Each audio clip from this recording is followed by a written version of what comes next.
Bonjour à tous et bienvenue sur cette nouvelle webconférence. C'est pour vous, passionnés de chevaux et d'équitation respectueuse. Avant de démarrer, voici un petit aperçu de tout ce que vous pourrez trouver pour vivre votre passion à 200%.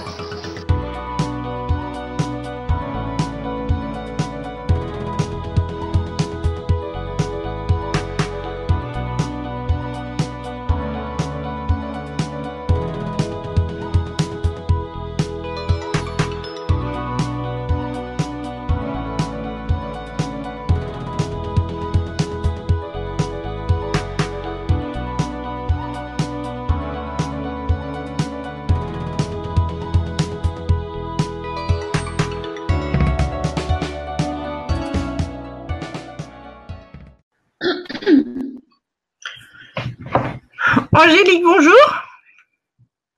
Bonjour. Tout va bien? Est-ce que on va donc débuter maintenant que tout le monde nous a rejoints? Est-ce que tu peux juste te représenter, même si je pense que tout le monde te connaît avant de commencer? Alors, bonsoir à tous. Donc, Angélique Descarpentries, je suis ingénieure en agriculture, spécialisée en alimentation équine et gestion de prairies, et également praticienne shiatsu aussi. Extra. Et tu vas nous parler ce soir de la nutrition des vieux chevaux, c'est bien ça? Voilà, c'est ça. En fait, l'idée, c'est d'expliquer comment, en alimentant, on peut favoriser la longévité en santé de nos chevaux. Donc, alimenter le cheval âgé, c'est une question qui est finalement assez récente, puisque ça fait finalement assez peu de temps que l'on garde des chevaux en retraite et que leur durée de vie à nos côtés, pour nos chevaux domestiqués, s'allonge. Et donc l'alimentation, forcément, vient jouer un rôle crucial pour permettre à nos chevaux de vieillir en santé et pour pouvoir les garder le plus longtemps possible près de nous et près de nous en forme. Là, vous avez un petit exemple d'une petite ponette, ancienne ponette de club, Vassa, qui a 33 ans cette année. Tu peux passer à la diapo suivante.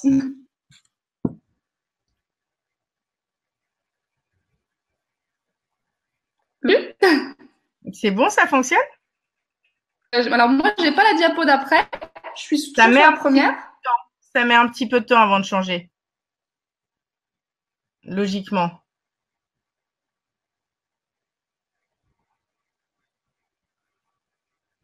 Est-ce que ça arrive? Voilà. De mon côté, ça change pas. Mais après, comme moi, j'ai une connexion au ralenti. Raconte-nous du coup les objectifs de ta webconférence. De quoi tu vas nous parler exactement? Du coup, voilà, donc les objectifs, c'est un petit peu le programme de ce soir. Donc l'idée, c'est de comprendre ce qu'est le vieillissement chez le cheval et ses impacts. Les besoins nutritionnels du cheval à voir sont légèrement différents du cheval adulte entre 7, 18, 20 ans. On va voir du coup par rapport à notre cheval âgé en conséquence de ses besoins nutritionnels légèrement différents. On parlera aussi vieillissement et on regardera aussi pour comprendre les bases d'une ration pour un cheval. Ah, c'est bon. Est-ce que tu m'entends là? A priori, c'est tout bon. Je ne sais pas ce qui s'est passé. Je pense qu'on a eu un souci de connexion. D'accord. Alors, bon, du coup, j'ai le diapo. Donc, j'espère que tout le monde m'entend. Donc, on va reprendre gentiment. Donc, alors, le premier point, c'était de voir un petit peu ce qu'est le vieillissement chez le cheval. Donc, la question qu'on peut se poser, c'est finalement, à quel âge est-il âgé? Alors, je vous ai mis une petite image de correspondance des âges homme-cheval. Généralement, on dit que le cheval de 20 ans, ça équivaut à un humain de 60 ans. Mais finalement, en fait, il y a pas de réponse unique à cette question. Ça dépend vraiment de la vie du cheval et il y a aussi une grande variabilité individuelle chez les individus. Ok, donc la question de se dire à quel âge le cheval est-il âgé? Finalement, le cheval devient âgé quand les signes extérieurs du vieillissement apparaissent. Généralement, ces signes sont des signes tissulaires, comportementaux et organiques. Par exemple, l'élément très classique et facile à voir, c'est l'apparition de poils blancs qu'on voit apparaître généralement sous le toupet, comme vous pouvez le voir sur la photo en dessous. On a aussi le creusement des salières, qui est quelque chose d'assez visuel. Et ensuite, au niveau du comportement, on va observer chez le cheval qui prend de l'âge et qui vieillit, une modification du budget temps. Le budget temps, c'est la répartition des activités du cheval sur 24 heures. On va observer que les chevaux qui vieillissent se reposent de plus en plus, mangent un petit peu moins, passent moins de temps aussi à se déplacer. Donc, on va avoir un changement du budget temps et des habitudes alimentaires. Des chevaux moins d'appétit pour certains aliments, qui vont également boire de façon un petit peu moins forte que ce qu'ils pouvaient le faire auparavant. Et un petit peu comme une personne âgée, ils peuvent avoir tendance à oublier et qu'ils ont faim et qu'ils ont soif. Et on a aussi une diminution des fonctions physiologiques et métaboliques. Donc, par exemple, on va avoir généralement, on va observer une fonte musculaire, une diminution de l'efficacité de la digestion, une baisse d'activité du foie et des reins dans leur action de filtration.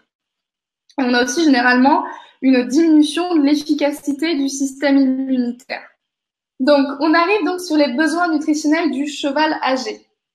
Donc, en fait, chez le cheval âgé, le besoin énergétique d'entretien diminue. Alors, qu'est-ce que c'est que ce besoin énergétique d'entretien? En fait, les besoins d'entretien correspondent à la quantité d'énergie nécessaire pour couvrir les dépenses qui correspondent finalement à la vie et à l'activité d'un cheval qui n'a aucune production, c'est-à-dire aucun travail.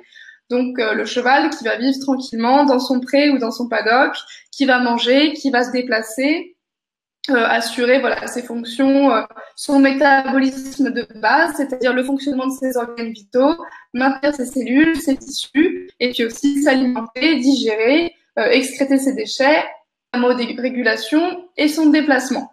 Et donc, ce besoin énergétique d'entretien, il va diminuer chez le cheval âgé, principalement en raison de la diminution de l'activité spontanée, enfin de la diminution de l'activité physique spontanée. Le cheval va naturellement moins se déplacer, va rester un petit peu plus au même endroit. Il va s'économiser. Et on observe aussi une diminution de la masse musculaire, ce qui fait que le cheval ayant moins besoin d'alimenter ses muscles parce qu'il en a moins, ça vient aussi réduire son besoin énergétique d'entretien. Alors, le besoin azoté, c'est-à-dire le besoin en protéines. Alors, selon différentes études, il diminuerait, notamment en raison de la fonte musculaire, mais par contre, le besoin en protéines de qualité va augmenter. C'est-à-dire que le cheval va avoir besoin de moins de protéines, mais de meilleure qualité, qu'elles soient hautement digestibles. Et ensuite, sur les différentes études qui ont été faites, on tend à montrer que les besoins en minéraux et en vitamines auraient tendance à augmenter du fait de la diminution de leur digestibilité au niveau du système digestif du cheval. Alors, comme je vous disais, la question du vieillissement du cheval, c'est encore récent et le nombre d'études scientifiques pour mesurer ces éléments sont peu nombreuses. Donc, on a quelques études qui nous donnent ces éléments-là, mais on a beaucoup moins de connaissances, par exemple, que pour le poulain ou que pour le cheval adulte, par exemple. Alors, donc l'alimentation en pratique. Donc, l'objectif, quand on nourrit le cheval âgé, c'est de toujours, quel que soit l'âge du cheval, de toute façon, respecter les besoins comportementaux et nutritionnels. C'est-à-dire le comportement naturel d'alimentation du cheval, ça va être de s'alimenter en continu. Ensuite, on va chercher à nourrir en prenant en compte les spécificités de leur âge pour favoriser leur longévité. Et aussi, ce qui est très important, on va chercher à alimenter pour stabiliser l'état corporel. Parce que chez le cheval âgé, toute perte de poids est très difficile à regagner. On arrive à la regagner, mais ça prend beaucoup plus de temps que chez un cheval plus jeune. Donc du coup, pour les bases de l'alimentation du cheval âgé, donc en fait, on retrouve la même pyramide de l'alimentation que chez tous les chevaux, qui est un petit peu la base. C'est vraiment la base pour alimenter chaque cheval, quel que soit son âge. C'est-à-dire que le socle, la base de la pyramide, c'est toujours les fourrages. Le cheval est un herbivore, il a besoin de consommer des fibres en priorité, c'est-à-dire tout ce qui va être fourrage, donc de l'herbe, du foin ou du préfané ou de l'orge panée. Donc le fourrage doit toujours rester la base de l'alimentation, à la fois pour le moral et à la fois pour le... Ensuite, viennent s'ajouter les concentrés en complément du fourrage. On verra que chez les très vieux chevaux, on a souvent du mal à s'en passer. On a beaucoup de chevaux, voilà, jusqu'à 20, 22, 23 ans. On les tient très bien avec du fourrage et le dernier élément de la pyramide qui est le complément minéral vitaminé, qui amène les minéraux et les vitamines. Ensuite, passé 25 ans, c'est vrai que généralement, on intègre le fourrage plus le concentré. Mais on va le voir, pas n'importe quel concentré. Ce qu'il faut se dire par rapport à cette pyramide qu'on a, donc la pyramide de l'alimentation du cheval, avec fourrage concentré CMV, c'est que ces bases, elles doivent être adaptées au cheval âgé. Pourquoi? Parce que on a vu le système digestif est efficace. Donc le cheval réalise une utilisation des fourrages grossiers. On a une diminution de l'efficacité digestive, mais également une diminution de l'efficacité de la dentition. Alors, je ne sais pas si vous pouvez le voir sur vos écrans, mais je vous ai mis voilà des espèces de boulettes de foin. Alors, ces boulettes de foin, c'est une jument voilà que je suis en alimentation qui avait un problème d'amaigrissement. Et en fait, en l'observant, on s'est rendu compte que cette jument, elle prenait son foin, elle le mâchait et ensuite elle le recrachait en boulettes. Donc c'est des boulettes voilà qui font de l'ordre de 10 cm. Donc quand même quand on observe le cheval, on arrive à voir assez facilement que cette jument-là, du foin, ça n'ira pas. Ok. Donc du coup je disais par rapport au fourrage grossier, ça doit rester la base de l'alimentation du cheval, mais vraiment sur le cheval âgé, à ce qu'il puisse vraiment le mâcher, et le suivi dentaire du cheval âgé est vraiment impératif pour lui permettre de bien s'alimenter. Voilà, donc si vous voyez des petites boulettes de foin comme ça traîner, vous pouvez vous dire que là, au niveau des dents, la mastication n'est plus optimale et le cheval ne peut plus profiter de son foin comme il pouvait le faire plus jeune. Donc c'est pour ça qu'à ce moment-là, on va devoir adapter un minimum l'alimentation. Alors, quand il y a... c'est assez facile. Donc, le fourrage, il reste vraiment indispensable, comme on le disait, pour le système digestif et pour le moral. Mais les fourrages doivent vraiment être de bonne qualité. On cherche un fourrage stade, début et piaison. Alors, je vais m'expliquer un petit peu pour l'histoire du stade. Alors, vous avez normalement sur vos écrans une petite image qui s'affiche, un petit schéma avec les différents stades de l'herbe. Donc sur ce petit schéma, en fait, vous avez l'évolution d'une graminée fourragère lambda que vous pouvez retrouver dans vos prés, qui va du stade feuillu au stade floraison. Et donc chez le vieux cheval, on va plutôt chercher à faire pâturer ou récolter en foin au stade début et piaison, c'est-à-dire quand le taux de cellulose brute n'est pas encore trop élevé. Il faut savoir que plus la cellulose brute est élevée, moins le fourrage va être digestible. Donc moins ça va être facile pour votre cheval âgé de le digérer et de l'assimiler. Donc vraiment, chez le cheval âgé, on va chercher à couper le foin, enfin à couper l'herbe pour faire le foin début épiaison ou à faire pâturer au stade début épiaison ou épiaison. Donc voilà, on essaye de ne pas aller sur la pleine épiaison comme par exemple on le ferait pour un cheval qui prend facilement le embonpoint. Là, on cherche à faire pâturer le plus tard possible pour que l'herbe soit la moins riche possible et aussi plus difficile à digérer. Quand le cheval est au pâturage, c'est ce qu'on disait, c'est assez simple parce que l'herbe c'est très facile à mâcher, c'est riche en eau. Et même si le cheval a moins de dents et a une mastication moins efficace, généralement, il arrivera relativement bien à se débrouiller avec l'herbe. Donc, quand généralement on a de l'herbe, c'est beaucoup plus facile de garder le cheval en état. Et voilà, on essaye de viser, comme on le disait, un stade début épiaison ou épiaison. Alors, le préfané peut aussi être utilisé avec précaution. Il faut vraiment voir la réaction de chaque individu par rapport au préfané.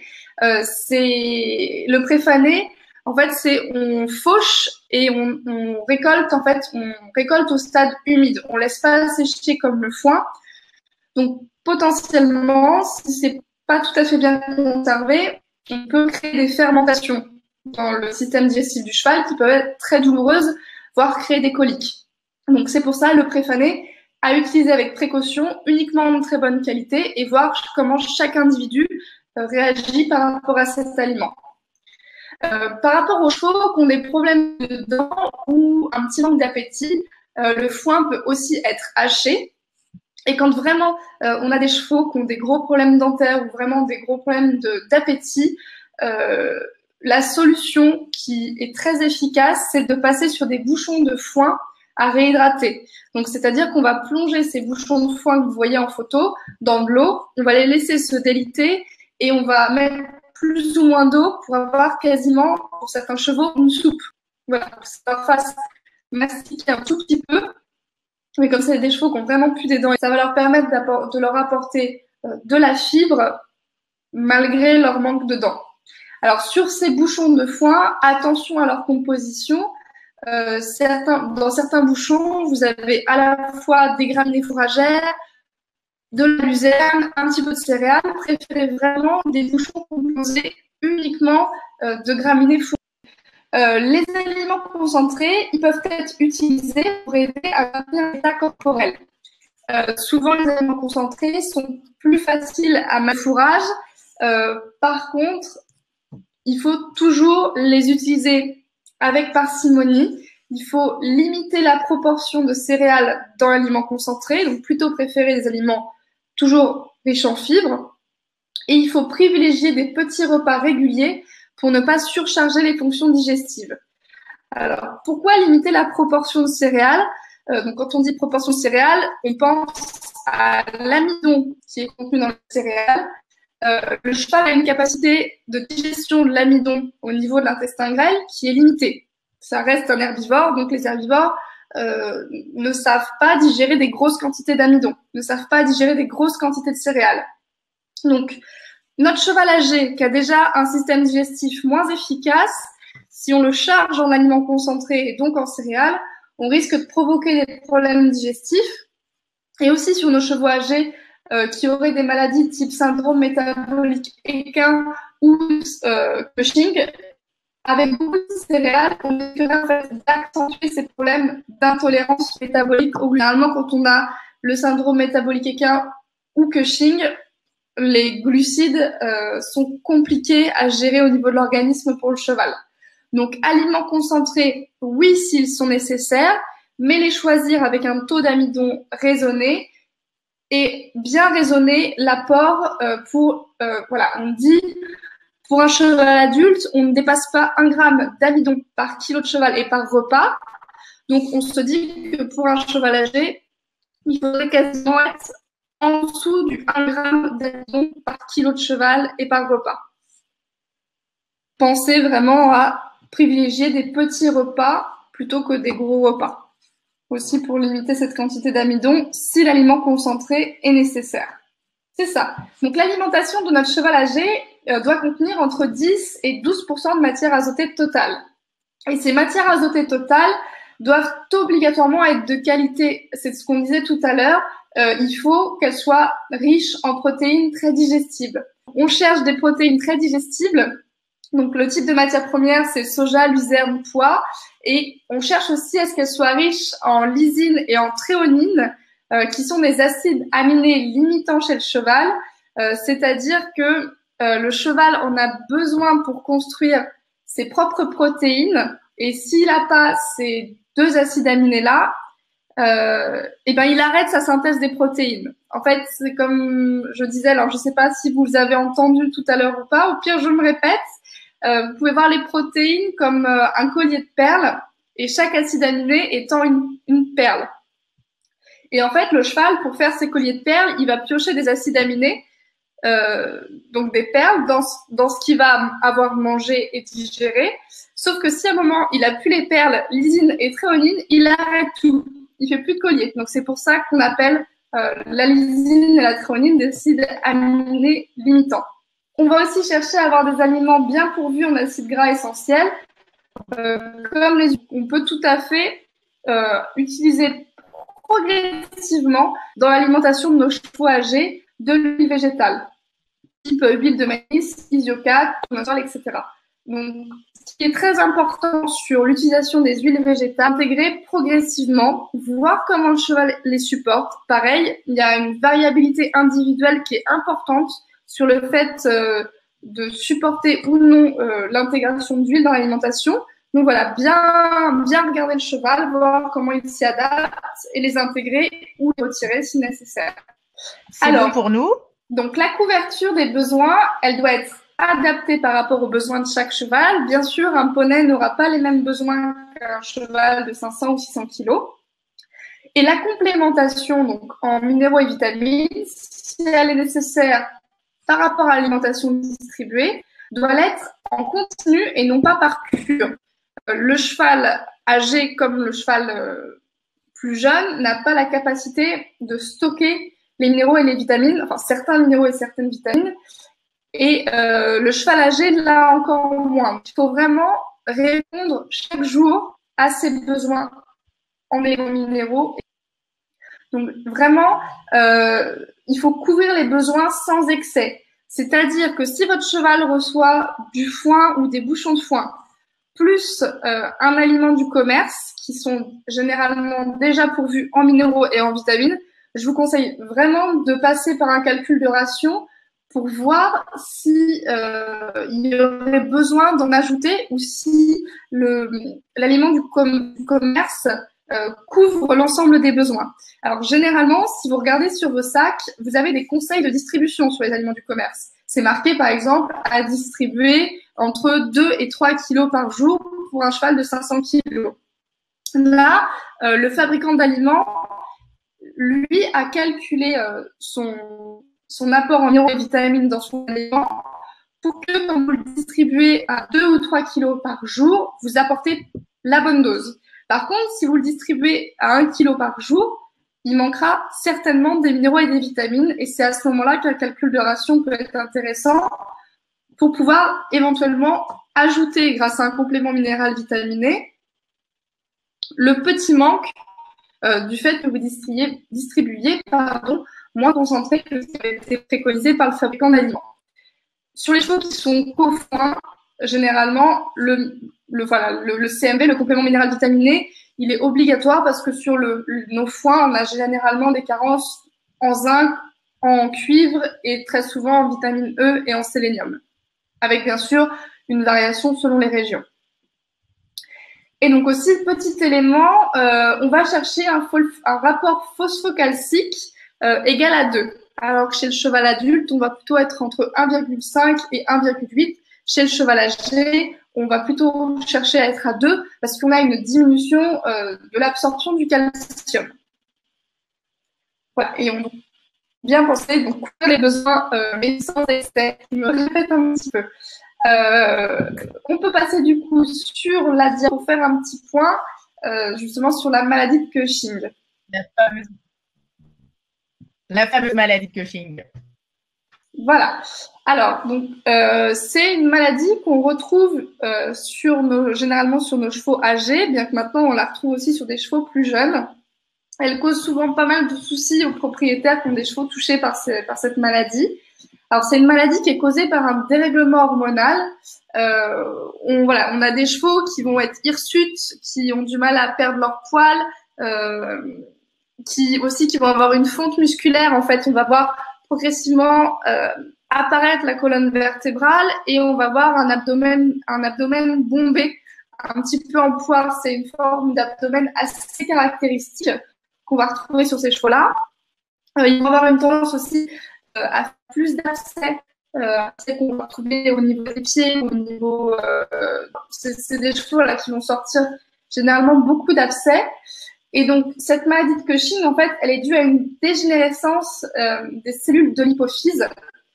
Et cette dégénérescence va faire qu'on va avoir une production accrue d'hormones, notamment de 2 hormones, l'ACTH et les bêta-endorphines. 2 hormones, en fait, elles vont faire une hyperstimulation de ce qu'on appelle le cortex surrénalien, qui est relié au surrénal. Et donc, on va avoir une production un petit peu, enfin complètement débridée de ce qu'on appelle les hormones de stress, comme le cortisol. Et on va aussi avoir un dérèglement du métabolisme du glucose et des lipides. Donc forcément, la digestion et l'alimentation vont être impactées. Donc, chez le cheval Cushing, on va plutôt rechercher une alimentation pauvre en glucides, donc c'est-à-dire pauvre en céréales. On va chercher à alimenter le cheval avec beaucoup de fibres. On va voir aussi comment il réagit par rapport à l'ajout d'huile végétale dans sa ration. Et on va chercher vraiment à apporter des rations avec un taux d'amidon et un taux de sucre vraiment réduit. Donc, on reprend donc cette petite ponette de 33 ans, donc Vassa, qui est dans cette ponette de club. Donc, l'idée, c'était de montrer un petit peu comment est-ce qu'on peut alimenter à l'année un cheval qui a pris un petit peu d'âge.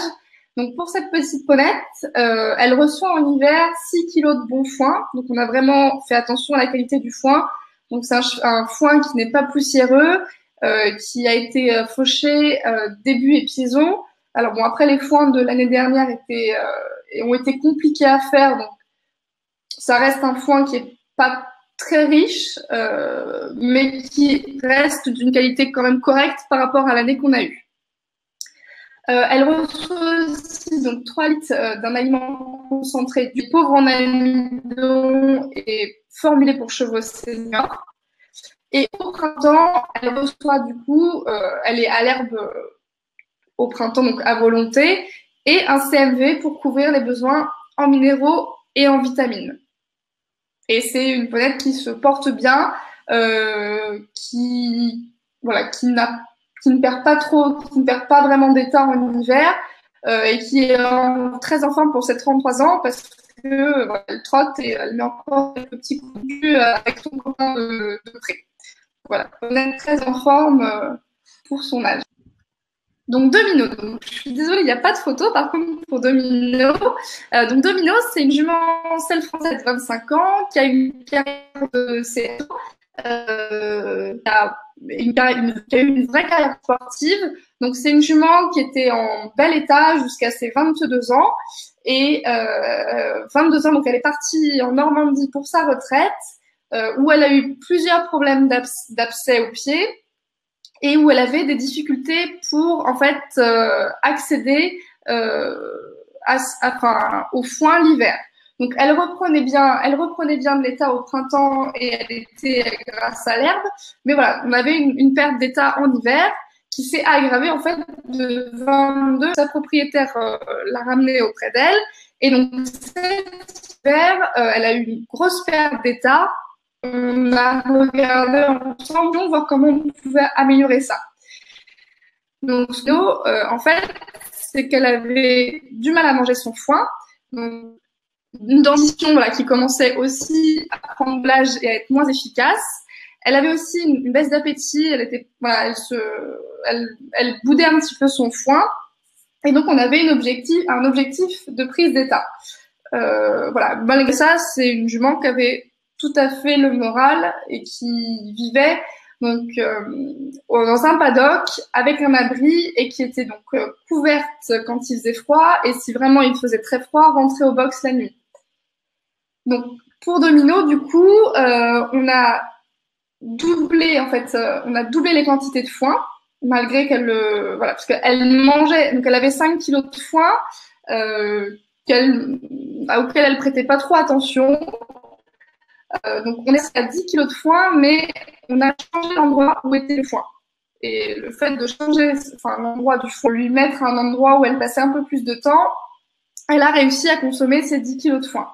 À ces 10 kilos de bon foin, on a ajouté 3 kilos de bouchons de foin réhydratés. Donc on a en fait passé dans de l'eau. Et on a aussi ajouté 1 kilo de foin de luzerne haché. Et elle avait aussi 5 litres d'un aliment senior qui était distribué en 3 repas. Donc, ce que j'ai pas précisé, c'est que Domino, c'est une jument de 650 kilos quand même. Donc, c'est un gros morceau. Donc, voilà. Donc, une grosse quantité de fourrage que finalement, elle a assez rapidement mangé. Et Et elle a eu une reprise d'état conséquente du coup sur cette période. Et au printemps, du coup, cette jument passe à l'herbe à volonté. On lui laisse ses 2 litres d'aliments seniors et un CMV pour couvrir la totalité des besoins en minéraux et en vitamines. Donc voilà, vraiment, je voulais attirer votre attention pour les vieux chevaux sur l'importance d'aller regarder les dents, parce que c'est quelque chose auquel des fois on oublie un peu de regarder cet aspect-là, en se disant un vieux cheval qui maigrit, c'est normal. Mais pas forcément. On a souvent des vieux chevaux qui maigrissent de dentition. Et finalement, si on fait intervenir le dentiste ou qu'on adapte les matières premières qu'on leur distribue, c'est-à-dire en passant sur des bouchons de foin, on arrive à avoir des chevaux qui sont beaucoup plus en état que ce qu'ils n'étaient auparavant. Et donc, on a un vrai regain de poids et souvent de morale pour ce type de chevaux. Sur les dents, je disais vraiment faire attention à la dentition, parce que souvent on se dit un cheval qui maigrit, enfin un cheval âgé est un cheval qui maigrit. C'est quelque chose, où on se dit finalement, bon, le cheval vieillit, il maigrit, c'est normal. Mais souvent, quand on regarde les dents, il y a moyen déjà d'améliorer par le dentiste, et vraiment au niveau de l'alimentation, il y a moyen d'adapter. En passant notamment par ces bouchons de foin, on peut permettre au cheval de reprendre de l'état, ou en passant, comme pour Domino sur du fourrage haché, on arrive à faire reprendre de l'état à ces chevaux. Alors c'est des reprises d'état qui sont longues, parce que comme je disais, chez le cheval âgé, toute perte d'état est assez compliquée et longue à reprendre. Et aussi, donc le deuxième point sur lequel je voulais attirer votre attention, c'est que tout cheval a des besoins nutritionnels, mais aussi comportementaux. Et le cheval âgé, malgré ses problèmes de dentition et son système digestif moins efficace, reste un herbivore. Et donc, à la fois pour son moral et pour son système digestif, il faut que le fourrage reste la base de son alimentation. C'est-à-dire que parfois, il faut un petit peu ruser, il faut passer par des fourrages plus appétants, passer par des bouchons de foin. Mais vraiment, c'est important de garder cet aspect fourrage, même chez le cheval âgé, et de pas les passer uniquement sur de l'aliment concentré, qui est très délétère pour leur système digestif et même pour leur morale. Il faut aussi essayer de les garder dans un environnement stimulant, c'est-à-dire du pré, du paddock ou du paddock paradise, ou alors du pré, du pré avec piste, c'est-à-dire une piste autour des prés et puis des différentes parcelles. On peut aussi leur conserver une petite activité physique, des balades en main, pourquoi pas une petite balade montée de temps en temps pour ceux qui n'ont pas le dos en C ou pour ceux qui sont en état, mais vraiment l'aspect activité, une petite activité, conserver un lien avec son humain ou avec ses humains, si le cheval avait plusieurs personnes qui s'occupent de lui, c'est vraiment important et ça va se ressentir sur l'alimentation. Plus le cheval a le moral, plus il va manger aussi. Donc voilà, tout ce qui va permettre de le conserver, de garder le cheval dans un bon esprit et dans un bon mental, va aussi impacter l'alimentation. Voilà, donc garder des fourrages, faire attention aux dents et voilà, continuer à s'occuper du cheval âgé et maintenir un petit peu en activité. Ça fait partie des clés pour lui permettre de vieillir en santé. Alors, je vois d'ores et déjà quelques… attendez, déjà, pour qu'on s'entende tous à nouveau, je vais sortir du PowerPoint et on va passer à toute la partie questions. J'ai déjà une première question qui vient d'Ève. Ève nous dit « Mes chevaux ont uniquement du sainfoin à volonté. Qu'est-ce que tu en penses ? Elle n'a pas le choix, elle ne peut pas faire autrement. » Alors le sainfoin, pour faire un petit point sur le sainfoin pour tout le monde. Alors le sainfoin, c'est une légumineuse. C'était beaucoup utilisé en élevage bovin il y a plusieurs années. C'est une matière première maintenant qui est beaucoup moins utilisée, mais qui est très intéressante, notamment parce qu'elle a des propriétés vermifuges. Et qu'elle est très riche en calcium, elle est très appétante et elle est généralement très appréciée des chevaux. Elle est aussi riche en protéines. C'est une très bonne matière première, mais la mettre à volonté, c'est quand même très riche. Voilà, moi je la couperais quand même avec du foin de graminées. Je couperais un petit peu. C'est vrai que toute seule, c'est quand même assez riche. Après, s'il n'y a pas la possibilité de faire autrement, voir comment les...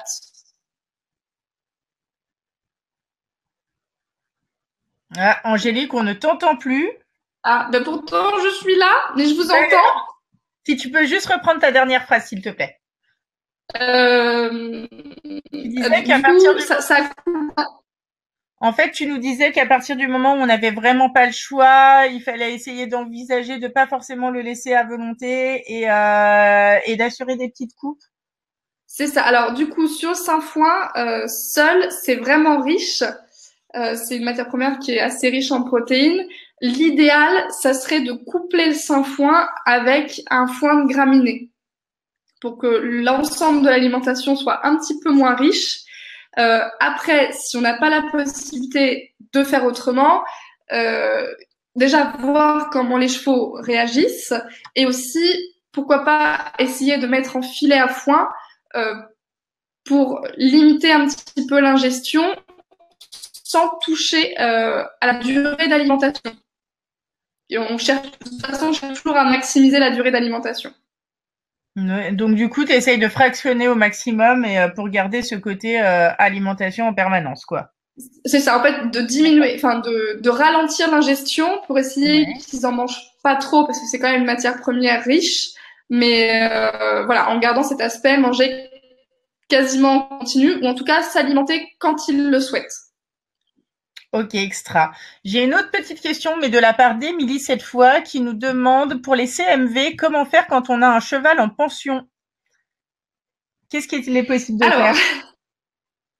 Alors, du coup, demandez gentiment au propriétaire de distribuer le CMV une fois par jour, ou alors le donner soi-même quand on vient.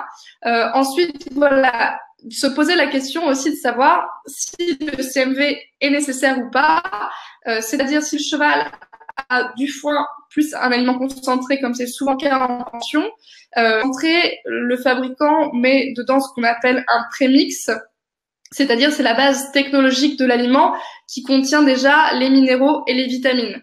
Donc, à voir à quelle dose est distribué l'aliment du commerce, enfin l'aliment concentré du commerce. Mais voilà, souvent quand on est en pension, si l'aliment est distribué dans des doses comme recommandé par le fabricant, on n'a pas besoin de rajouter le CMV.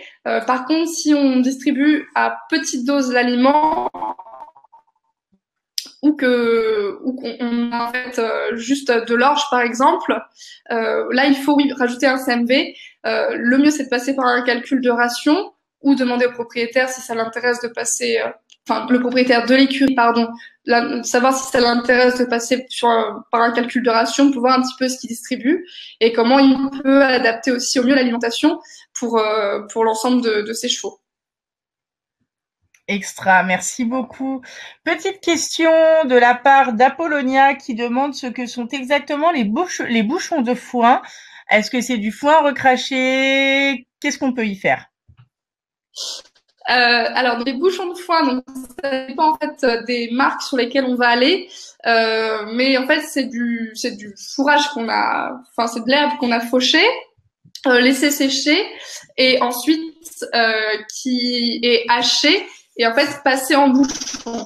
Donc la seule chose qui change, ça va être la composition. Sur certains bouchons, vous allez vraiment avoir que des espèces graminées fourragères, donc type fétuque élevé, fétuque des prés, dactyle, fléole, pâturin des prés, etc. Sur d'autres bouchons, vous allez avoir un mélange de graminées et de luzerne. Et sur encore d'autres bouchons, vous pouvez avoir des graminées, de la luzerne et en fait des céréales collées. Donc moi, je vous conseille vraiment de partir sur des bouchons de foin de graminées. Et ces bouchons de foin, en fait, il suffit de les réhydrater dans l'eau, donc de les mettre dans un seau avec de l'eau, et puis de les aider un petit peu à se déliter pour faire en fait une espèce de patouille plus facile à manger pour le cheval. Donc voilà, c'est c'est pas du foin recraché, c'est juste du foin qui a été condensé en bouchon après avoir été haché. Ok, extra. Juste pour compléter la question d'Émilie qui concernait les CMV, elle vous souhaitait juste apporter une précision. En fait, la pension où est situé son cheval, c'est un pré, donc il n'y a pas de concentré, il a juste de l'herbe et du foin. D'accord. Alors là, du coup, ce qui peut être intéressant, alors il y a deux options. Soit, alors la meilleure option, mais qui n'est pas forcément réalisable partout, enfin surtout quand on n'est pas chez soi, c'est de faire voir ce qu'il contient et après réfléchir au CMV en fonction de la composition du foin. Alors, pour peu que le foin soit fait sur les mêmes parcelles que l'herbe que broute le cheval, c'est encore plus intéressant parce que ça nous permet d'avoir une idée aussi de la composition de l'herbe et d'adapter du coup vraiment notre CMV à la fois à l'herbe qui va pâturer le cheval et au foin qu'il va consommer. Donc ça, c'est la première option, c'est la situation idéale. Ensuite, on a la deuxième option où à la fois on reçoit du foin d'un petit peu partout, donc on a des qualités différentes. Et là, à ce moment-là, il reste l'option de prendre un CMV complémentaire de fourrage. Donc il y a plusieurs marques qui font ce type de CMV. C'est-à-dire que voilà, on va se baser sur les manques généraux entre guillemets du foin, c'est-à-dire le zinc, le cuivre, la vitamine E, le sélénium, et voilà, et on va être adapté, mais c'est sûr qu'on n'est pas on colle pas idéalement à la situation. Après, je sais que l'analyse de fourrage et l'analyse d'herbe est pas forcément réalisable quand on n'est pas chez soi. Petite question d'Apollonia qui demande justement où s'achètent les bouchons de foin. Alors, il y a plusieurs marques qui en font. Il y a beaucoup de marques pas mal de marques françaises qui le font et des marques allemandes aussi. Voilà. Sur les pays du nord de l'Europe qui sont un petit peu plus évolués que nous sur les bouchons. Normalement, pas de souci. Alors, il y a deux autres questions qui arrivent. La première est de Véronique qui nous dit « J'ai un cheval de 21 ans à la retraite qui a beaucoup maigri suite à des problèmes de santé. Donc, ces problèmes-là ont engendré des soucis de locomotion et d'arthrose. À aujourd'hui, il n'est nourri qu'à l'herbe au foin avec plus du sel.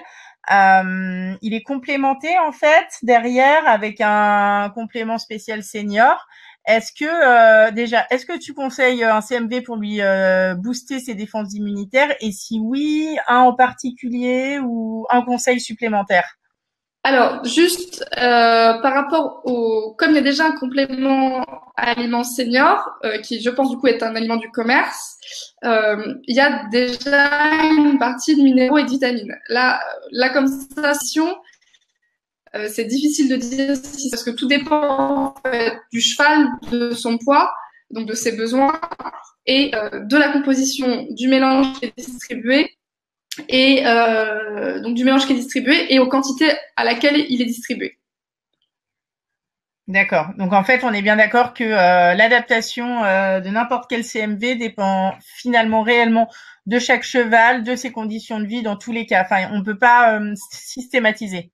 C'est ça, complètement. Et il dépend du cheval et de son alimentation aussi, son alimentation actuelle. D'accord. Est-ce que tu recommandes certaines marques? Tu vois, on prenait tout à l'heure le cas d'Émilie, qui donc avec un cheval d'or en extérieur, etc. Est-ce qu'il y a des marques de CMV qui sont plus ou moins conseillées selon finalement la vie du cheval en question? Est-ce que c'est une question de marque ou est-ce que c'est juste une question de composition? Alors voilà, plus que des marques, ça va plus être une question de composition. C'est-à-dire que donc les soies léchés, on oublie parce que c'est souvent très riche en mélasse pour que ça soit appétant. Donc les soies léchées, on oublie parce qu'en plus il y a souvent peu de minéraux et de vitamines qui sont intégrés dedans, donc il faudrait que le cheval en mange des très grosses quantités pour pour couvrir ses besoins. Ce qui est pas intéressant puisque ça fait ingérer du coup des grosses quantités de sucre.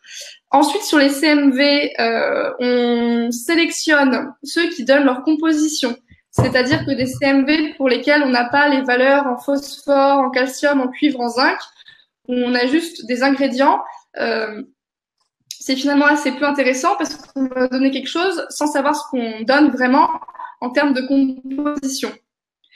Donc, on cherche à pas avoir trop de sucre, donc pas de mélasse dans le CMV. On cherche à avoir la composition de ce qu'on va donner.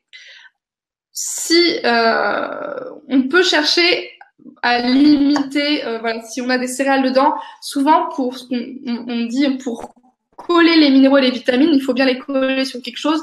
Dans beaucoup de CMV, on va avoir des toutes petites quantités d'orge. Après, pour les chevaux intolérants, il y a aussi des marques de CMV qui font vraiment du total sans céréales. Mais voilà, sur la plupart des CMV qui collent sur de la céréale, c'est vraiment des quantités infimes pour coller les minéraux et les vitamines.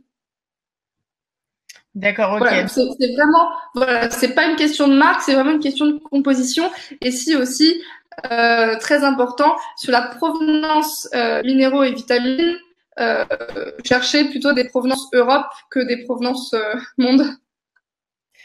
Ok, et du coup, donc, je suis propriétaire, j'ai mon cheval en pension, j'ai envie de le complémenter en CMV. Je suis un peu perdue, j'ai jamais fait appel à un nutritionniste. Comment est-ce que je vais reconnaître la bonne composition, la meilleure en fait? Alors pour le plus simple, c'est sûr que c'est de passer par un calcul de ration, voilà, par le nutritionniste. Après, il y a aussi moyen de se former. De se former à ce travail-là de calcul de ration et du coup de le faire soi-même. Et ensuite, pour bien repérer la bonne composition, voilà, faut aller chercher un petit peu dans les tables d'alimentation, voir quels peuvent être les besoins de notre cheval en minéraux, en vitamines. Et donc ça, c'est des choses qu'on retrouve à la fois sur les livres de l'INRA et à la fois sur les livres de recommandations aussi américains pour les besoins en minéraux et en vitamines. Donc, on peut aller creuser un petit peu dans ces bouquins-là et regarder après sur notre aliment, sur l'étiquette, voir la composition. On se dit, bah voilà, au kilo, j'ai tant de milligrammes de cuivre, tant de milligrammes de zinc. Je distribue tant de kilos d'aliments à mon cheval, tant de kilos de tel élément, et on additionne et on va regarder par rapport aux besoins en fait, préconisés, si on est bon ou pas. Après, voilà, c'est vrai que faites ça avec un tableau Excel et avec des formules, parce que à la main, c'est vrai que c'est assez fastidieux. Ok. Voilà. Pardon, je t'ai coupé, vas-y. Non, voilà, je disais après, c'est vrai que le calcul de ration, faut se former un petit peu et après, c'est assez... D'accord. On parle de calcul de ration, mais derrière, au sens pur, l'alimentation donc adaptée à un vieux cheval, est-ce qu'elle peut aider pour l'arthrose? Est-ce qu'elle peut aider pour différents types de maladies? Oui, tout à fait. Raconte-nous. Tout à fait. Alors en fait, l'alimentation du cheval, plus elle sera équilibrée et plus elle correspondra à ses besoins à la fois nutritionnels et comportementaux, mieux le cheval vieillira. Un cheval qui a tous ses besoins couverts en minéraux et en vitamines, il va avoir un système immunitaire plus efficace, il va avoir une prévention osseuse, pareil, meilleure. Si on a un bon rapport phosphocalcique pendant la vieillesse, le cheval vieillira mieux. Alors bien sûr, l'idéal, c'est d'avoir eu un bon rapport phosphocalcique pendant toute la vie du cheval. Mais vraiment, garder un cheval avec un rapport phosphocalcique équilibré pendant sa vieillesse, c'est aussi le prémunir de ces troubles osseux, voilà, et de limiter aussi l'arthrose, etc. Non, c'est vraiment important. Par l'alimentation, vraiment, on limite en partie la dégénérescence de la vieillesse. Alors pour un temps, c'est sûr, mais vraiment, si on a une alimentation équilibrée, on vieillit mieux. Enfin, c'est comme pour nous du coup. Quand on mange bien, quand une personne âgée va manger de façon correcte, équilibrée avec des sources variées, elle vieillira plus dans notre personne, qui mangera, qui aura. Ah. Angélique, on ne t'entend plus. Ah, mince, vous m'entendez là? Ouais, là, on t'entend à nouveau. Et du coup, ça a coupé où? Ça a coupé au moment où tu nous disais, donc c'est comme pour l'être humain, effectivement, à partir du moment où tu as une alimentation adaptée, tout va pour le mieux. Enfin, tout va pour le mieux. Je m'entends, mais ça va mieux en tout cas. Voilà. En fait, il faut vraiment, enfin, comme l'humain comme le cheval, quand on n'a pas de carence, on vit mieux. Voilà. Donc, l'idée pour le cheval, c'est de lui apporter une alimentation qui soit la plus en rapport possible avec ses besoins nutritionnels et comportementaux. Parce qu'il faut pas oublier que le moral joue un très grand rôle aussi dans le vieillissement. Et un cheval qui a la possibilité de s'alimenter comme un cheval, c'est-à-dire en pâturant, en se déplaçant, il vieillira aussi forcément mieux et il aura un système immunitaire aussi plus performant parce qu'on sait maintenant que la frustration alimentaire provoque des vrais stress chez le cheval et que le stress diminue l'efficacité du système immunitaire aussi. Du coup, tu as quelques recommandations pour effectivement, en termes d'alimentation, pour aider contre l'arthrose? Alors, donc, on a les chondroprotecteurs pour l'arthrose. Sur l'alimentation senior, sur les marques d'aliments, beaucoup proposent en fait ces chondroprotecteurs déjà intégrés. Ensuite, vous avez l'arpagophytum qui fonctionne assez bien et des mélanges aussi de phytothérapie type le cassis qui est assez efficace sur l'arthrose. Voilà. D'accord, ok. J'ai une petite question de Dave qui nous dit, qui te demande, je ne sais plus parler ce soir, désolée, ce que tu penses de l'orge germée. Alors, donc l'orge germée, elle peut être intéressante, par exemple sur des chevaux qui ont un petit manque d'appétit, qui boudent un petit peu, vraiment assez appétante. Ensuite, à distribuer en continu, oui, à faire attention. Par contre, quand on fait germer l'orge, à surtout pas qu'il y ait en fait de mauvaise fermentation pendant la germination. Assurer aussi de pas trop en distribuer parce qu'elle contient quand même de l'amidon. Elle en contient moins qu'une orge, par exemple, floconnée ou juste ou brute, mais elle en contient quand même. Donc attention aux quantités. Et l'orge, même jamais contre donc toujours bien l'associer à un complément minéral vitaminé. D'accord, donc pour toi, c'est toujours bien. Voilà, utiliser avec à utiliser avec parcimonie, mais c'est une matière première qui est intéressante sur des chevaux qui peuvent avoir des difficultés un petit peu à aller manger du sec. Par contre, voilà, vraiment faire attention quand on fait sa préparation maison, toujours très bien nettoyer ses bacs dans lesquels on fait germer son orge, faire attention aux températures. Et tout grain qui paraîtrait un petit peu suspect ou qui aurait du noir ou qui soit moucheté, l'enlever tout de suite. D'accord, ok. Et du coup, on voit de plus en plus d'aliments sans céréales. Est-ce qu'ils sont bien équilibrés en CMV de fait? Est-ce qu'il faut rajouter quelque chose? Qu'est-ce que tu en penses, toi? Alors, donc sur les aliments sans céréales, donc généralement ils sont équilibrés à la fois en vitamines, pour peu qu'on les distribue toujours à hauteur de ce qui est recommandé par le fabricant. Moi, je vous trouve parfois que les recommandations sont un petit peu hautes en termes de quantité, ce qui fait que on peut avoir besoin de rajouter un complément minéral vitaminé pour que ça soit équilibré. Donc, les aliments sans céréales peuvent être intéressants sur des chevaux qui ont des intolérances ou quand on souhaite diminuer les quantités d'amidon qu'on met dans l'alimentation. Moi, j'y appose juste un bémol entre guillemets, c'est qu'il faudrait pas que ces aliments sans céréales viennent en fait remplacer du fourrage, parce que vraiment ce qu'on cherche dans l'alimentation du cheval, c'est pour lui la possibilité de consommer du fourrage quasiment à volonté et surtout d'avoir des fibres qui soient longues à mâcher pour vraiment faire fonctionner sa mâchoire, qui puisse mastiquer et que ça active son système digestif. Voilà, moi c'est la seule retenue que j'ai par rapport à ces aliments, c'est de dire qu'il faut pas qu'ils viennent retirer des quantités de fourrage. Voilà, mais sinon c'est des matières premières très intéressantes pour les chevaux intolérants. et on sait maintenant que voilà, on a toujours su que le cheval n'était pas vraiment fait pour manger des céréales. Donc c'est intéressant d'aller vers d'autres modes d'alimentation et de réduire l'amidon, puisque voilà, 1 gramme d'amidon par kilo de cheval et par repas, on y est très rapidement. Et on sait, voilà, on voit de plus en plus maintenant par les études qui sont faites en ce moment que l'amidon a des impacts sur le stress, sur le comportement du cheval, peut induire de problématiques. Donc il faut vraiment veiller à avoir une alimentation avec un taux d'amidon raisonné, on va dire, et raisonnable. Alors, au-delà de l'amidon, que penses-tu de l'eau de mer pour complémenter en minéraux? Que ça ne sera jamais suffisant. D'accord. Et surtout, en fait, je vois l'article, en fait, je pense voir l'article qui amène cette question. Le problème de certains CMV mer ou à partir d'algues, c'est leur taux d'iode qui est très très élevé.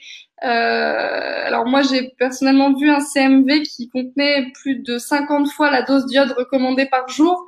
Ah oui, quand même. Si on donne ça à son cheval tous les jours, on s'expose quand même à quelques soucis. D'accord. Voilà. Donc, enfin, voilà, le fait de mettre que de l'eau de mer, je suis quand même très réservée par rapport à ça. Ok, pas de souci. C'est pareil, en fait, aujourd'hui, marché oblige, on voit des différences de tarifs assez délirantes entre les différents CMV. Est-ce que c'est justifié? Est-ce que ça ne l'est pas? Voilà, enfin, un conseil? On a certains qui sont justifiés, il y en a un petit peu sur les faits de com. Voilà, on va dire que voilà, certains CMV sont très intéressants et il faut mettre le prix. Après, un CMV intéressant, vous allez le voir relativement facilement. Il donne on est sur de la matière première de qualité qui a été intégrée à l'intérieur et vous allez avoir des taux de minéraux et de vitamines qui sont intéressants par rapport aux besoins du cheval. C'est pas des matières premières sous-dosées qui apporteraient très très peu. On a vraiment des quantités de minéraux et de vitamines qui permettent de couvrir les besoins du cheval. D'accord. Donc, tu vas me dire que quelque part sur un produit qui est moins cher, où tu as une moins grande quantité, est-ce que derrière la logique veut qu'on double en quantité pour arriver à quelque chose de plus normal, ou et quitte finalement à les utiliser nettement plus vite? Alors pas tout à fait, parce que ça dépend aussi de la biodisponibilité. On t'entend plus. Ah, je disais, ça dépend de la biodisponibilité aussi. Ok. Voilà, souvent sur des matières premières de qualité, on a des éléments qui sont plus disponibles. Le cheval digérera plus facilement. D'accord. Voilà. Ok, ouais, donc augmenter finalement quelque chose qui est de moindre qualité, finalement, enfin, c'est pas moins intéressant dans tous les cas. Quoi. Voilà. Voilà, vaut mieux s'orienter sur des matières premières de qualité. Ça créera déjà la digestion. Donc pour le cheval, c'est une économie finalement, et on aura des meilleurs résultats sur l'aliment de qualité ou d'un complément minéral vitaminé de qualité. D'accord, ok. J'ai une autre question sur une jument, sur une poulinière en fait, qui pouline vers 22-23 ans. Donc ces dernières années de poulinage. Est-ce que derrière tu conseilles une alimentation spécifique ou pas? Alors, derrière, c'est-à-dire pendant la gestation et pendant la lactation. Ouais. Oui, parce que la jument est finalement assez âgée, du 22-23 ans. Bon, elle est tout à fait, elle est jamais cessé de pouliner, donc tout à fait capable, mais voilà. Alors, donc là, du coup, oui, on est donc sur une jument qui prend de l'âge, donc on est plus vers des besoins nutritionnels du cheval âgé. Donc on l'a vu, des protéines de meilleure qualité et des besoins minéraux un petit peu plus élevés, sachant que la jument en gestation a de facto des besoins énergétiques et vitaminiques bien plus élevés qu'une jument juste en entretien ou au travail. Donc du coup, il faudra prendre en compte son âge pour additionner à la fois le supplément protéique et de minéraux dû à son âge et dû au fait qu'elle soit en gestation puis en lactation. D'accord, ok, pas de souci.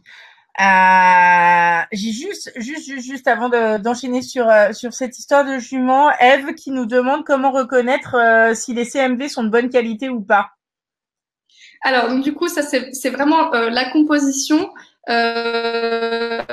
Donc, on limite tout ce qui va être mélasse pour donner l'aspect appétant. Voir si on a les compositions en termes de cuivre, zinc, phosphore, calcium, vitamineuse, sélénium. Tous ces éléments-là, vous devez avoir les chiffres. Vous avez aussi les compositions du CMV. Donc, vous avez les types de molécules qui sont, les types de molécules, on peut dire, qui sont intégrées. Et du coup, vous allez avoir des molécules plus ou moins biodisponibles et toujours choisir le CMV qui est la plus grande biodisponibilité pour le cheval. D'accord, ok. Et qu'est-ce que tu penses des mâches et autres qui sont tout faits et que tu as juste à donner de fait comme ça? Alors le mash n'est pas équivalent au CMV. Le mash, c'est le mash ou barbotage, ça va vraiment être ce qu'on donne en récupération.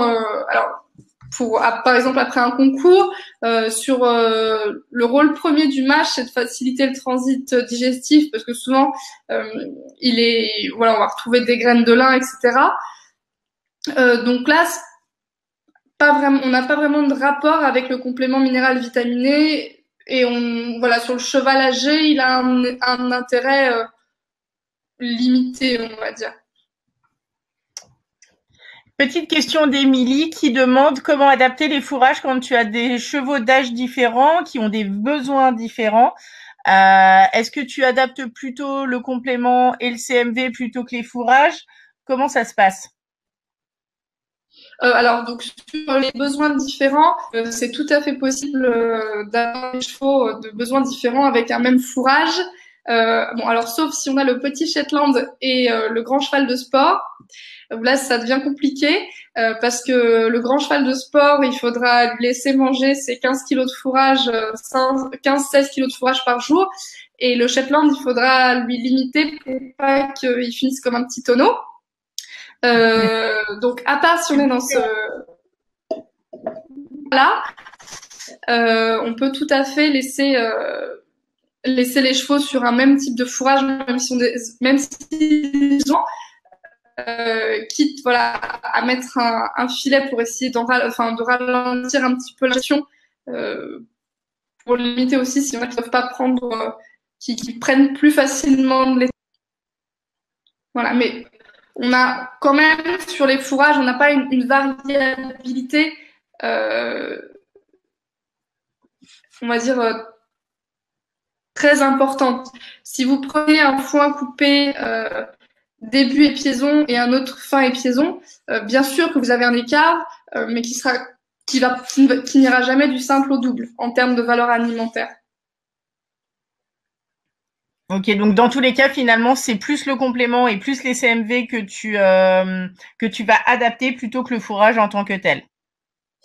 Disons que on peut très bien adapter le fourrage et c'est assez intelligent. Par exemple, si on est sur un troupeau de poulinières, oui, il va être intéressant avec des légumineuses apporter des protéines parce que après ça fera une économie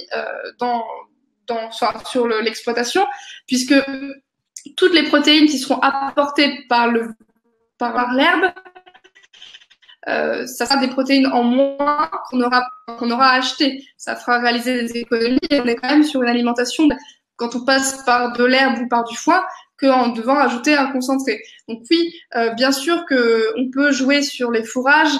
Pareil, un cheval de sport ou des jeunes axés sur des fourrages plus riches en protéines, des chevaux qui seraient syndrome métabolique équin, chercher les fourrages les plus pauvres possibles, c'est-à-dire uniquement des graminées fourragères et des graminées fourragères pauvres, et un foin récolté fin épiaison, début floraison. voilà, oui, on peut jouer quand même là-dessus. Après, quand on est sur un troupeau qui reste peu hétérogène, c'est-à-dire par exemple cheval de loisir, ou voilà, cheval de loisir sans trop de problématiques, c'est-à-dire pas de syndrome métabolique équin, etc. On peut se permettre voilà, de distribuer le même fourrage à tout le monde et oui, de gérer après sur le CMV pour couvrir les besoins en minéraux et en vitamines qui peuvent être différents en fonction du travail de chacun. Ok, ok. Et du coup, de fait, si je continue finalement la logique, est-ce que tu as besoin d'un apport en CMV différent selon le rythme du travail du cheval, à la fois en phase active, mais aussi pour le préparer à sa retraite, en fait? Est-ce que du coup, tu fais évoluer en fait cet apport au fur et à mesure? Oui, bien sûr. Alors en fait, c'est les besoins du cheval en minéraux et en vitamines qui évoluent toute sa vie. D'accord, on est Donc d'accord. oui, forcément, le CMV évolue aussi, enfin toute la vie du cheval. D'accord. Et de fait, va jongler aussi avec le poids du cheval, en fait. Ou pas Oui, forcément. alors après, le poids du cheval est pas censé faire trop yo-yo. Voilà. Le cheval, il faut bien se dire qu'il a un poids de forme qui a été évalué par des études à plus ou moins 5 kilos. Donc, on est quand même très précis. Et il faut éviter, enfin, c'est comme nous, il faut éviter de faire yo-yo parce que sinon les articulations trinquent, etc. Donc, le cheval doit rester sur son poids. Bon, alors bien sûr, quand il va grandir, ça va évoluer. Un cheval de 500 kilos doit rester à 500 kilos, va faire 550, 450, etc. À mesure du possible. Malgré la vieillesse. Ou Alors, généralement, il va forcément, il fondra un petit peu quand il vieillira. Là, à ce moment-là, on adapte le CMV au poids qu'on obtient. Mais voilà, il faut pas, pendant sa vieillesse, oui, il va maigrir, mais il faut pas qu'il fasse pareil, encore une fois, yo-yo, à perdre beaucoup, puis reprendre. D'autant que ça sera très compliqué pour lui.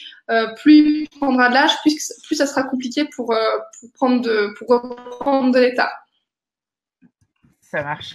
Du coup, je sais. Donc voilà. Donc tu nous disais bien qu'effectivement, l'apport en CMV pouvait et même devait différer selon le rythme du travail du cheval. Est-ce que tu as quelques recommandations là-dessus ou pas forcément, pas nécessairement comme ça au global? Alors, on peut se dire, alors bien sûr, encore une fois, ça ne varie pas du simple au double. Hein, c'est des variations qui sont limitées, mais plus le temps augmente, plus l'intensité augmente, plus les besoins vont être importants. Par exemple, la vitamine A qui va jouer le rôle un petit peu d'antioxydant va être son besoin va être plus important en cas d'effort physique régulier et important demandé au cheval. Par exemple, le cheval de sport aura des besoins en minéraux et en vitamines plus importants que le cheval de loisir. D'accord, ok. Ce qui me paraît assez logique en fait. Oui, oui, complètement. Qui diffère aussi, j'imagine, enfin tu vois, tu as un cheval d'obstacle qui est justement mis en retraite. De fait, forcément, son apport va être différent. Est-ce qu'au fur et à mesure du moment où tu le mets en retraite, puis tu l'arrêtes, si ce n'est complètement, en tout cas, tu le calmes beaucoup, tu as une grosse différence d'apport? On a une différence. Après, voilà, c'est pas, on n'est jamais du simple au double. Après, voilà, oui, enfin, ça diminue quand même, mais on reste quand même dans un ordre de grandeur qui n'est pas, enfin, où on a des variations qui sont même pas très importantes. Mais sur l'alimentation, il va quand même falloir faire des adaptations. Et pour un vieux cheval, du coup, en fonction des saisons, tu as une adaptation alimentaire vraiment différente ou ce sera seulement en quantité? Alors, donc du coup, sur les adaptations, par exemple, le cheval qui a l'herbe au printemps et à l'été, on enlève, enfin, on peut enlever complètement le concentré. Par exemple, si l'herbe est suffisante. Je vais peut-être allumer la lumière, je pense qu'on va me voir disparaître bientôt. J'arrive. Vas-y. ça va être un peu mieux comme ça. Ah bah oui, on a un carré blanc, c'est magnifique. Ah bah non. Ah bah attendez.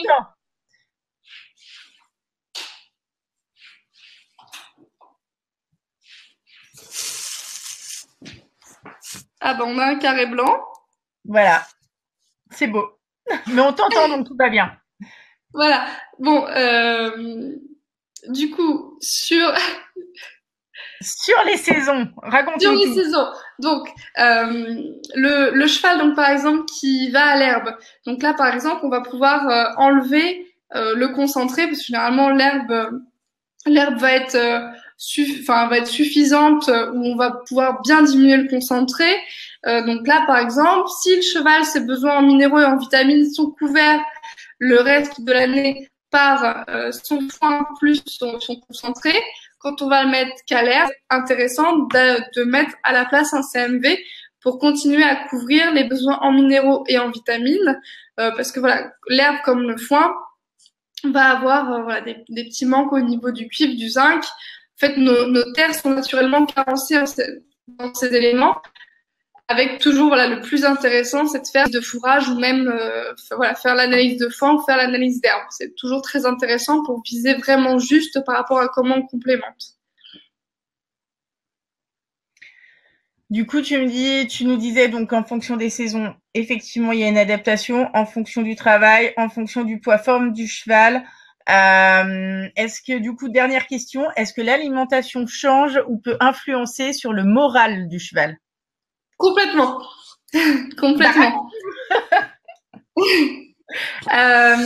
Alors, du coup, bah, ça va influencer le moral du cheval, dans le sens qu'un cheval pour lequel on ne respecte pas ses besoins comportementaux d'alimentation, donc le fait de pouvoir s'alimenter quasiment en continu, bien sûr que ça a un impact sur le moral, et on voit beaucoup de chevaux quand on alimentation, ils changent de comportement. Quand on va rajouter des quantités de fourrage, on a des chevaux qui sont beaucoup plus apaisés, qui vocalisent moins. Pour certains qui étaient agressifs, ça diminue l'agressivité. Donc oui, l'aspect alimentation joue sur le moral. Et quand on retire des quantités de concentré, quand on est sur des chevaux qui ont des très grosses quantités de concentré, donc des grosses quantités d'amidon, quand on les ramène sur une alimentation plus raisonnable et plus raisonnée, quand on les nourrit finalement comme des herbivores, comme des chevaux, on retrouve des chevaux pareils, plus calmes, plus posés. En fait, des chevaux avec lesquels on est plus en sécurité aussi. Donc oui, complètement, l'alimentation influence le moral. Et d'ailleurs, sur les vieux chevaux qui peuvent avoir voilà, des petites baisses d'appétit, on dit stimuler l'appétit avec des pommes, des carottes, trouver des petits trucs un peu plaisir pour les motiver à manger. Donc oui, complètement, l'alimentation influence le moral, et on peut faire le parallèle avec nous. Hein, si on mange tous les jours la même chose, sans variété, sans diversité, on va s'ennuyer. Le moral, il va pas être super bon. Pareil, on a montré que les chevaux qu'on mettait en boxe et à qui on offrait deux différents, et ben ils prenaient vraiment le temps d'aller fouiner dans chacun des deux fourrages, de choisir, et ils prennent plus de temps pour manger. Donc ça montre bien que les chevaux aiment la diversité, et voilà, qu'ils ont, l'alimentation, ça tient vraiment un rôle crucial dans leur vie, et donc c'est vraiment un élément clé de leur bien-être. Du coup, sur un cheval qui part à la retraite, qui travaille du coup de moins en moins fréquemment, est-ce que tu peux donner un complément uniquement les jours où il travaille, ou est-ce que c'est c'est pas du tout quelque chose qui se fait et tu vas avoir des apports qui seront beaucoup trop variables? Alors, le problème du coup de donner un complément que quand il travaille, c'est que le système digestif s'adapte à l'alimentation. C'est pour ça qu'on fait des transitions alimentaires aussi quand on change d'un aliment à un autre. Donc, avoir des grosses variabilités en fait en fonction des jours, ça peut être un peu compliqué au niveau du système digestif du cheval. Ok, d'accord. Donc du coup, il vaut mieux finalement avoir un apport qui serait un petit peu moindre, mais qui serait vraiment en continu. Alors vraiment, ce qu'il faut se dire, c'est que l'aspect bosser 1 heure par jour, tous les 3 jours, ça compte pas comme un travail. Enfin, le cheval, il le voit même pas passer dans son besoin énergétique. D'accord, ok. Voilà. Sauf si bien sûr on part faire un cross une fois, voilà. Là oui, énergétique. Mais voilà, il faut bien se dire que faire une petite promenade tous les 3 jours, ça correspond en termes de nutrition même pas à un besoin de production. On reste sur du besoin d'entretien, sur ce que le cheval est capable de fournir. Enfin voilà, le cheval n'a pas besoin de se suremployer pour fournir ce surplus d'énergie. Son alimentation de base lui suffit. Même sur un cheval âgé. Oui, ouais. Oui, tout à fait. Un cheval qui va recevoir une alimentation qui correspond à ses besoins d'entretien. Vous le prenez pour une séance ponctuelle d'1 heure, ça va pas modifier. En fait, voilà, un cheval qu'on prend ponctuellement pour monter 1 heure dans la semaine, voilà. Alors c'est sûr que ça fait plaisir de mettre la petite quantité de concentré après pour le remercier, mais voilà, en termes d'alimentation, ça va plus faire un petit choc entre guillemets à tout le système digestif, de dire oula, on digère pas la même, voilà, parce qu'il va y avoir de l'amidon, des céréales dans lesquelles vont être contenues de l'amidon, et que voilà, que la flore digestive est pas adaptée, à la fois la flore et ses enzymes digestives dans l'intestin grêle ont pas eu le temps de s'adapter. Extra. Et donc, qu'est-ce que tu pourrais... J'étais en train de demander à tout le monde si on avait encore des questions. J'ai l'impression qu'on n'en a plus qui arrivent. Du coup, je voulais savoir, qu'est-ce que tu pourrais nous dire pour conclure, en fait? Quel serait ton mot de la fin? Alors, mon mot de la fin, c'est de toujours penser qu'un cheval, du coup, il y a les besoins nutritionnels, mais les besoins comportementaux, je vais l'avoir répété un sacré paquet de fois, vraiment, les fourrages, c'est vraiment la base de l'alimentation du cheval, c'est vraiment indispensable pour avoir un cheval bien dans son corps et bien dans sa tête. Vraiment, l'alimentation, c'est un facteur majeur du bien-être. Et un cheval qui est bien dans sa tête et bien dans son corps vieillira vraiment, qu'il soit âgé ou au travail ou jeune. Toujours penser au fourrage comme base de l'alimentation. Pour le cheval âgé, bien penser aussi à la qualité de la dentition. Et aussi penser à cet environnement stimulant aussi pour le cheval âgé, et continuer à s'en occuper pour lui permettre d'avoir le moral et le nourrir en conséquence de son âge. Voilà, adapter un petit peu son alimentation quand c'est nécessaire, et voilà, surveiller la dentition. Eh ben extra, un grand merci à tous d'avoir été présents ce soir. Alors attends, parce que du coup, après tout ça, Céline demande si tu descends souvent dans le sud pour aider les propriétaires et demi-pensionnaires à améliorer l'alimentation de leurs chevaux. Donc, à toi de donner un créneau et une date à Céline, je pense qu'elle est totalement prête à t'accueillir. Non mais Céline, mi fa sol, il n'est pas vieux. J'ai adoré, il n'y a pas les points de suspension à l'issue du point d'interrogation. Du coup, bon, ce qui vous l'a dit, vont me dire Céline que Angélique ne descendrait pas. Voilà. Non mais si, bien sûr je descends, mais mi fa sol n'est pas vieux, donc voilà. Bon voilà. Écoutez, je vous envoie à tous du coup les coordonnées d'Angélique si jamais vous avez besoin d'elle, que ce soit en matière de nutrition ou autre. Je vous souhaite à tous une très bonne soirée et puis un grand merci. Céline est morte de rire. Voilà. Et puis donc pour la petite pause humaine, moi j'aurais une dernière question. Qu'est-ce que tu penses du Nutella? Écoute, pour nous c'est non, mais voilà, pour nous, avec parcimonie, quoi. Et puis sans huile de palme. C'est beau, bravo. Eh bien, un grand merci à tous et je vous souhaite une belle soirée. Bonne soirée. Je vais juste clore la conférence. Bonjour à tous et bienvenue sur cette nouvelle webconférence. C'est pour vous, passionnés de chevaux et d'équitation respectueuse. Avant de démarrer, voici un petit aperçu de tout ce que vous pourrez trouver pour vivre votre passion à 200%.